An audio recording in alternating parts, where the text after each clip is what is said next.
I think it's not possible to analyze this question of democracy without understanding the social compact that lies behind it. And the social compact, very simply put, is people come together, they select who their leader would be by elections, and the assumption behind that, of course, is free and fair elections. And the quid pro quo on the other side must surely be that the leaders who get selected have an obligation, a duty even, to say how I'm going to uplift lives, build society, and improve upon the previous generation. And I think that compact lies at the heart of what I believe is the democratic process. And despite what you say about having 3.7 billion people go to the polls last year, and you know, year before last, 24. Two-thirds of the world is governed by democracies. So I think there's nothing intrinsically wrong with the system, but what I do think has gone wrong, and which has put it under pressure, is, number one, I think there is a failure of delivery in several ways. One, in some cases, there's an abuse of power. And you see governments elected through unfair means remain in power, build up, and then abuse the position. I think that has caused many citizens, not wrongly, to be cynical about the process. And then there's also a failure in terms of how we carry out and discharge the obligation to improve society, improve lives, build upon previous generations. And if truth be told, today I think it's also under threat through a number of different ways. Trust in institutions, something you alluded to earlier, has eroded. You look at misinformation. We've not had misinformation to this extent in previous generations. And you just look at the number of elections that have been undermined by false information. So all of these factors and forces, I think, buffeting the process of democracy. So to your point directly, are we stuck in old premises, old framework, old routines? I think the answer is yes and no. I mean, we embrace the old structures because they have worked for generations. But what is required to be done within this framework is, and I take a leave out of Helene's point earlier, a stronger degree of collaboration with citizens, even after the government has come to power. Early on, I think you mentioned citizen assemblies. In Singapore, we have what we call citizen juries. And we have a youth forum for young people to express their views. And we made a commitment some time ago when I was a culture minister, I was also the youth minister. We made a commitment that youth voices must be heard, because having no experience today is not necessarily a liability. It's just a different perspective. And we made a commitment that youth voices, when they're heard, will be presented as well at the highest forum, including in Parliament, so that there is a degree of engagement and we feel that citizens are able to say, I'm invested in the outcome of policies. I have a say in the architecture of social policies that affect me. And ultimately, the balance and the bargain in Singapore is, if the government of the day is not performing, if there are failures of delivery on the ground, as I've mentioned, then the process must come to roost in the elections. And we must have and must guard carefully free and fair elections, because that's the process which I believe keeps the democratic system running.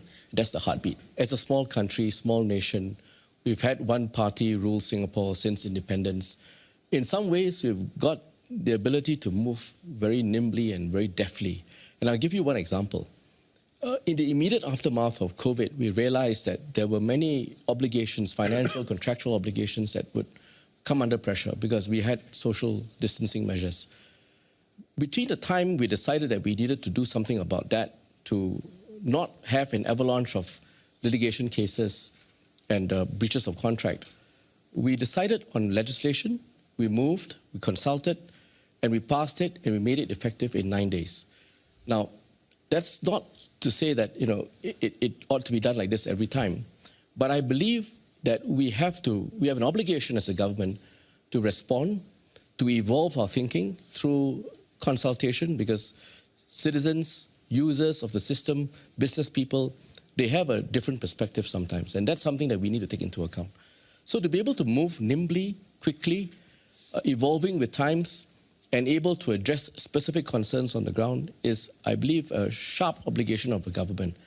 And it's one that we, from time to time, we look at ourselves and we say, Can we move faster on something? I think democracy is not about voting every last issue. And certainly when you choose a government, it is not about then wanting to micromanage every last decision. And I think if you have to put every last decision you make to a vote, you are abdicating your responsibility. The government has been chosen to take responsibility and make decisions on behalf of its people. As I said at the start, the quid pro quo being that you must advance society. You must show societal uplifting, social mobility, for example. So I don't believe in every last decision being micromanaged. But I also want to make a point, partly in response to what I've heard earlier in the discussion. I know there are a lot of failures with democracy, and I think moderator has outlined several publications. But let's not throw out the baby with the bathwater as well, because the process is, at its heart, a genuine process that's designed to throw up persons or persons who the majority of the population believe it ought to be leader of. And there's nothing wrong fundamentally with that. What I said earlier was, there are difficulties though with the process.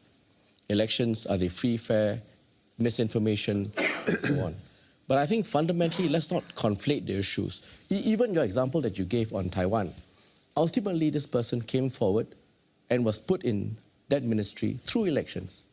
So let's not take umbrage at all forms of democracy, but let's work out what precisely are the ailments that causes today's democratic process to fail and try and fix those. Not every issue has to be seen divided on political lines. I think earlier on, the moderator mentioned that Singapore is practical. I think you used the word technocratic. Technocratic, yes. But I would like to say, I like to think that we are more practical and we are driving towards a solution to a problem. And the solution sometimes can be multifaceted and can come from different sources. And a responsible and a productive government ought to be able to accept all of these different sources. So I wouldn't define solutions on political lines necessarily. But the point really is, at the end of the day, I agree with your proposition that we also have to have a conversation on the how. Because in as much as we want to know where we're going, I think it's important that between government and its people to have an open mandate and to understand where that mandate is going, there must also be a discussion on the how, because in every decision, there are always trade-offs. And in understanding how to go forward, we must understand that there are always trade-offs which might affect some other parts of the population. So that discussion, that openness with information is quite an important process in the entire democratic system.